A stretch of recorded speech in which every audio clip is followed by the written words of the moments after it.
Been in trouble with the police about 6 times altogether. When I was first arrested, I was 13.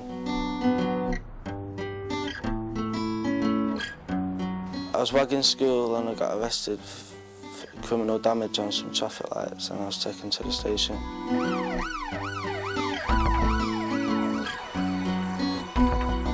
Put in the cell.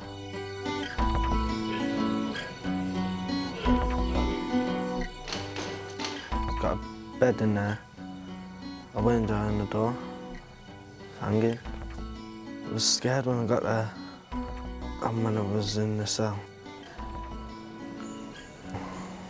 Just scared.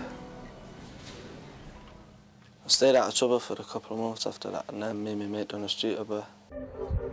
We were wagging school and we were just walking down the street when we saw a student walking towards us talking on his mobile phone. We just looked at each other and my mate said, "Do you want to rob his phone?" So we decided to rob it off him, not for any reason really, but we was just bored.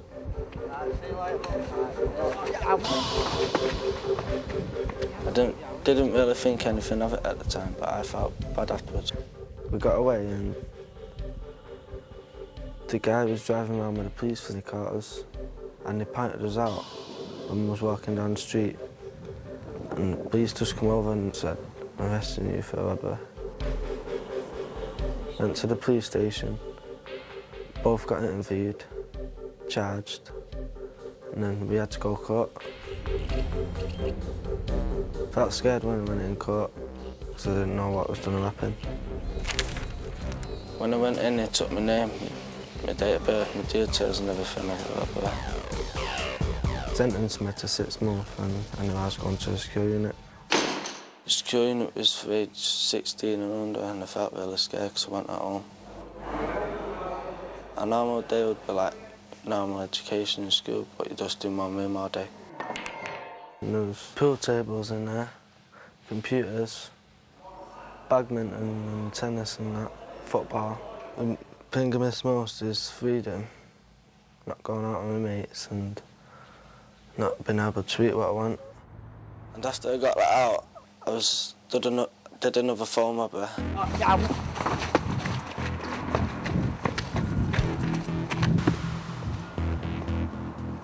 I got sentenced to 12 months in a Young Defenders Institute. It was really bad in there, it was different than a secure unit. And I was only allowed 1 visit a week, even though I was only 15. So I just had a bed, a wardrobe and a sink. People just stare at you in there because they're new facing. So you have to stick up for yourself in there. Just had to keep my head down and get on my things and stay out of trouble. I got let out after 7 months for good behaviour. I've not done any offences recently and I'm not planning to do any either. I've been coming to Newton Heath Youth Project for about 2 years now. I like coming here because it's not like school. You don't have teachers, you have youth workers and the tutor comes in 2 days a week. I do my schoolwork and everything, but I can also play pool and listen to music. Since I've moved out of the rough part of Manchester, I've started coming here.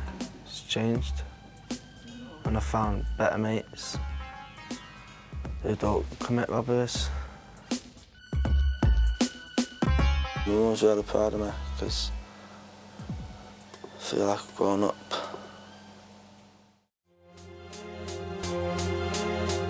The first time I took drugs, it was like we was in my bedroom and we was getting ready to go out.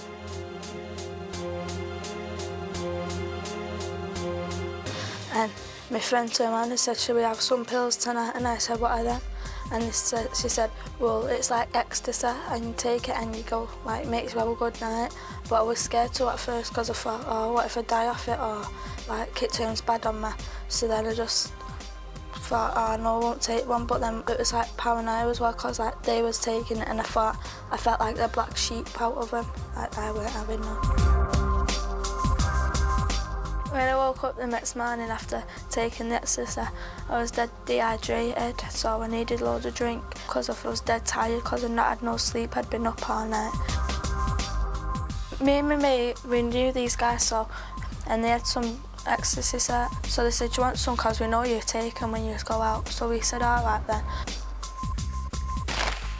It started like from that night to every day, and like wagging school there and just taking drugs and smoking weed every day.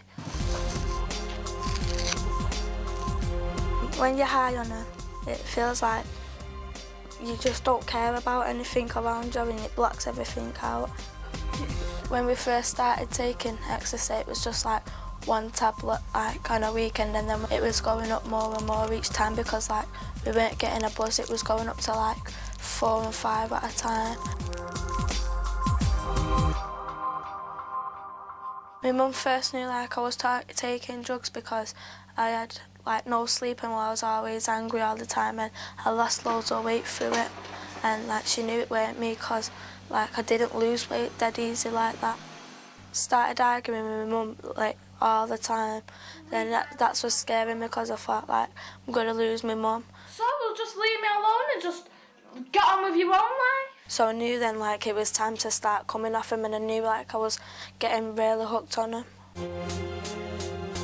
When I decided to tell my mum and say that I was on drugs, I just said, oh, sit down mum, we need to talk. So we just started talking, and then that's how I told us, and I was quite surprised at myself as well, like, because her not being angry at me, she was like more helping than anything. They found a helpline about drugs and they like sent us information out, and we got like loads of information packs from the doctors and that, and it like that just helped me more than anything, and I had support from my mum.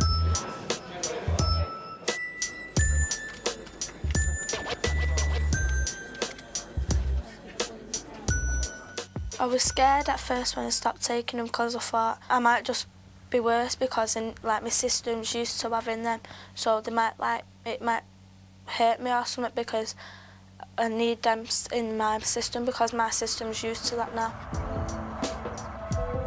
When like I was coming off the drugs, it was dead tiring, and it was just like I was just getting strength back like a baby just being born and like just learning how to walk, and it was hard as well because like I'd see my mates and they'd all be high and everything, and I knew that I could be doing that. They'd just be like, you're boring, like not coming out and taking them no more. But I knew I didn't want to wreck my life, and I tried telling them but they wouldn't listen. I was always like confused and I just wasn't with you. You could be sat there talking to me and I just wouldn't pay attention. I felt really emotional as well, like coming off the drugs, and every time I'd argue with my mum, instead of shouting back, I'd just sit there and cry and just think like the drugs have done this to me. It took me about 4 or 5 months to get off the drugs, and eventually my friend stopped taking them too. And now we've got our lives back on track, and it's just the drugs were just a bad part of our life. My mum now, she's proud of me. She sees a different side to me completely now. We don't argue as much, like we just argue like a mother and daughter does. At the time I just thought, I'm just doing what ordinary teenagers do. But when I look back now, it feels like it was ages ago because like I've matured from it and that. And I don't advise it for like kids to go down that road because it's not nice.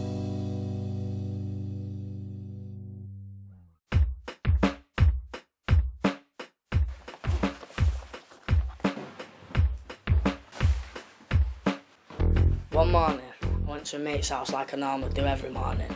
And we went down and he got ready and we just both decided not to go to school. Should we just wag it then? Maths. None of us like it, do we? We both had maths at the time and we both was not good at maths at all. So both just decided not to go in school just because we was rubbish at maths basically. That morning, we left mate's house as usual, went to school and got our registration mark because like a couple of lads told us that's how you not get caught. And then after the registration, we just hid. We walked about the streets for an hour and then we walked to a derelict house where a few other people used to truant there as well. Red job.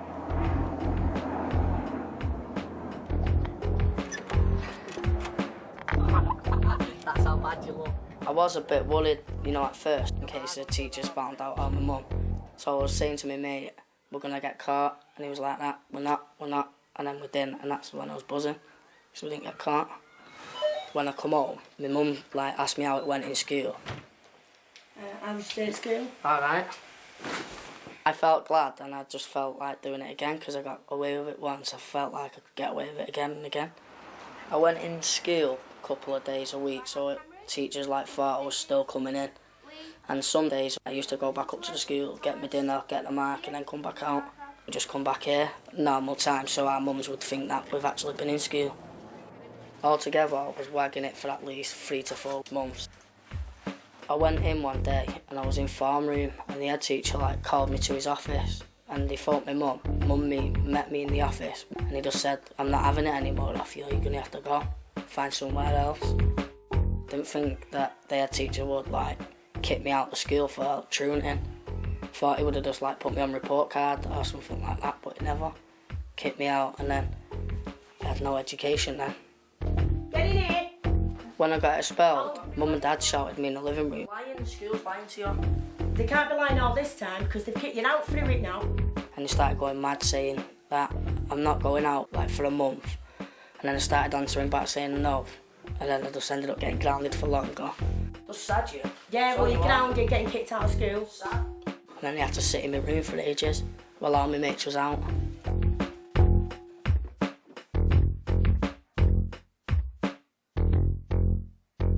I got expelled just before the 6 weeks holidays, and after the 6 weeks holidays I got sent to some new education, and it's called the Newton Heath Youth Project. Newton Heath Youth Project is for like kids who's been through out of school and don't go to school anymore and who's got no education. So you go there and then they like build up your education again. On Monday we do maths, on a Tuesday we do English, and then on a Wednesday we do citizenship, and then Thursday and Friday we have like fun days, like play pool or football. Right, choose a colour. Newton Youth support staff's not as like harsh as the teachers in school, and if you need help with your work, like I need help with my maths, I like tell one of the teachers and they'll come over and help me on my own, and they'll keep helping me and helping me till I pick it up. Some of it's difficult because it always is. You can't give your work what you can do because then you fly through it. Paragraph 3 of Mice and Men. In English at the moment we were studying of mice and men, and we wrote a big long essay about it, and we had to like transform it into a story of our own and put scenes of our own in it. I've been going to that Newton Heath Youth Project now for about 6 months and I've not wagged one single day of it. It's not worth wagging. You might be having a laugh at the time with your friends, truanting, but when it like amounts up all the work you've missed, you ain't got a clue. You're not getting the marks in. Some of the brainy people might be bullied, called geeks. They're doing it, aren't they? They're the ones who's having an education and a job. Makes sense, doesn't it? Okay. See? Alright, fair enough. I feel like my life's better since I've been going Newton Heath. Well, but I've got more education. I'm more liable to get a job now. Why don't you want?